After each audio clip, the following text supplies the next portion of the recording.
आपण ही दृश्य पाहतोय, आपण ही दृश्य आधी बघूयात। ही या क्षणाची लाईव्ह दृश्य आहेत आणि TV9 मराठीचे एक्सक्लुसिव्ह दृश्य। नेमकं कशा प्रकारे हे विसर्जन केलं जातंय आम्ही तुमच्यापर्यंत पोहोचवण्याचा हा प्रयत्न करतोय। मात्र एकंदरीत आपण जर बघितलं तर लालबागच्या राजाची मूर्ती तराफ्यावर चढवण्यास काही अडचणी निर्माण होते। नवीन तराफा यंदा मंडळाकडून बनवण्यात आलेला होता, जो की स्वयंचलित आहे। अनेक अद्ययावत तंत्रज्ञान या तराफ्यामध्ये वापरण्यात आलेलं आहे। मात्र या ठिकाणी मूर्ती यावरती चढवणं शक्य होत नाही, कारण काही तांत्रिक अडचणी येत आहे।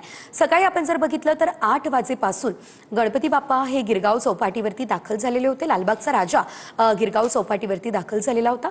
मात्र साधारणतः आता 5.5 ते 6 तासांचा कालावधी उलटलाय, तरी सुद्धा बाप्पाचं विसर्जन होऊ शकलेलं नाहीये। तांत्रिक अडथळा येतोय। निश्चितच नैसर्गिक ही बाब आहे, कारण या ठिकाणी भरती आलेली होती। पाण्याचा प्रवाह मोठा होता, समुद्रात मोठ्या प्रमाणात पाणी जे आहे ते वाढलेलं होतं आणि त्यामुळे या ठिकाणी तराफ्यावरती बाप्पांना चढवणं शक्य झालेलं नाही आहे। अधिकचे अपडेट कृष्णा सोनारवाडकर यांच्याकडून घेऊयात। आपले प्रतिनिधी आपल्यासोबत जोडले गेलेले। कृष्णा, साधारणतः आणखी किती वेळ लागू शकतो, काय अंदाज नेमका सध्या वर्तवला जातोय? कारण ओहोटी जी आहे ती अद्यापही येण्यास उशीर आहे, मात्र काहीसं पाणी कमी झालं असल्याचं दिसतंय। काय अपडेट?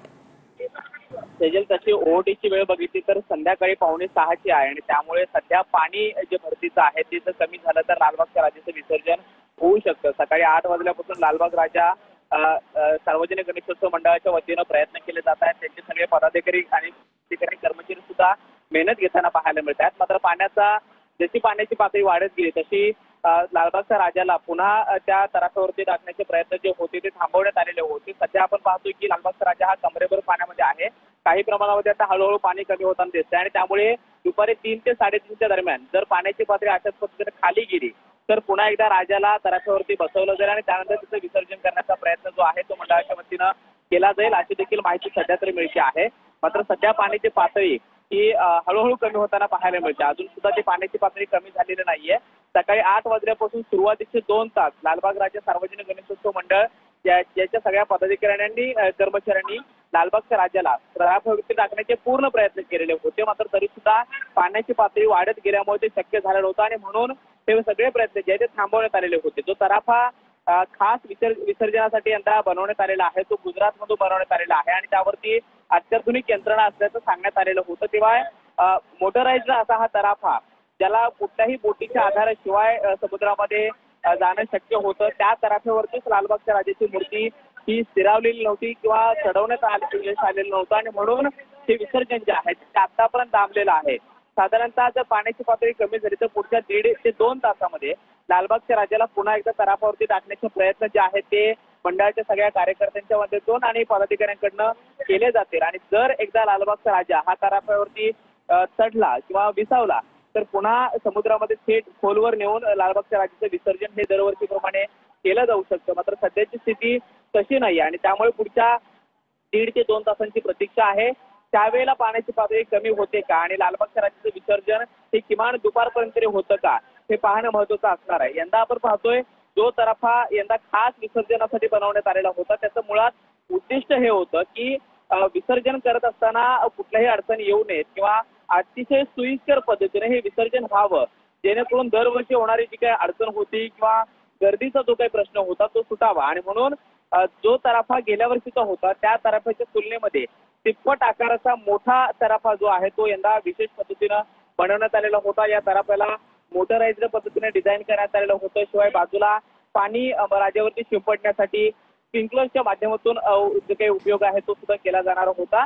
मात्र हे सगळं जे आहे ते ज्या काही बातम्या मागच्या दिवसापासून पाहत होतो त्या ऐकून या तराफ्याचं विसर्जन कसं असेल तराफ्यावरनं याची उत्सुकता सगळ्यांना लागलेली होती। मात्र मुळात पाण्याची भरती इतकी वाढली आणि त्यानंतर लालबागच्या राजाचा मुळात तराफ्यावरती जे काही चढवण्याचे प्रयत्न होते ते सुद्धा फेल ठरले आणि म्हणून हे विसर्जन जे आहे ते आता दुपारपर्यंत लांबलेलं आहे आणि त्यामुळे पुढच्या 1.5-2 तासामध्ये जर पाण्याची पातळी कमी झाली। अगदीच कृष्णा, काही वेळासाठी थांबवतेय। धन्यवाद दिलेल्या अपडेटसाठी। तर आपण पाहतोय या ठिकाणी लालबागच्या राजाचं विसर्जन करण्याचे प्रयत्न सुरू आहेत।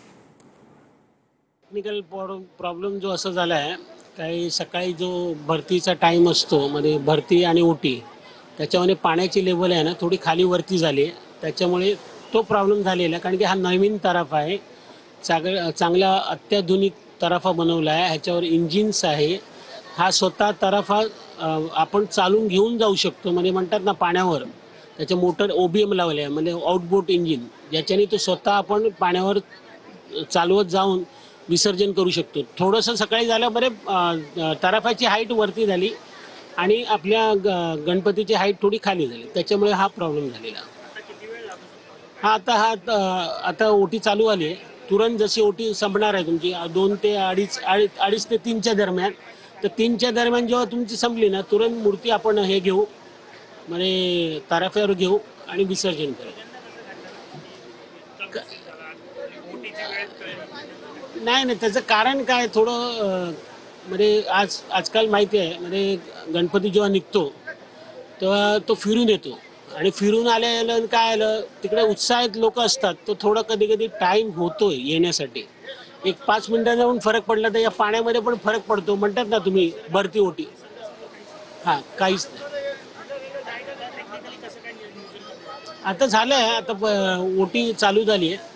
ओटी चालू झाली आपली, आणि ओटी चालू झाल्यानंतर तिकडे आता आम्ही एक लेबल करणार त्याची आणि वरती चढून घेणार आहे आणि तुरंत मग विसर्जन करून टाकणार. हो,